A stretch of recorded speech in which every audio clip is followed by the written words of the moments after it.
ఇట్లా చేస్తే రేపు ఏంటి నువ్వు చదువు వస్తే వీడు క్వశ్చన్ చేస్తాడు అనేటువంటి ఉద్దేశంతో అట్లా చేసిన క్రమంలో విలేజర్స్ ఆ రోజు విలేజర్స్ అందరు వచ్చి కేసు పుట్టప్ చేశారు.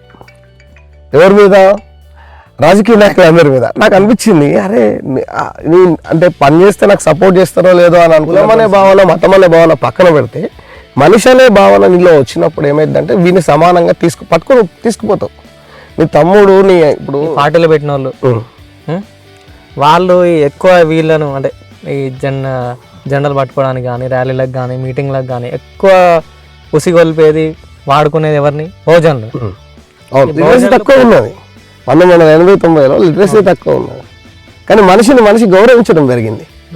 ఇప్పుడు లిటరసీ ఎక్కువ ఉన్నది.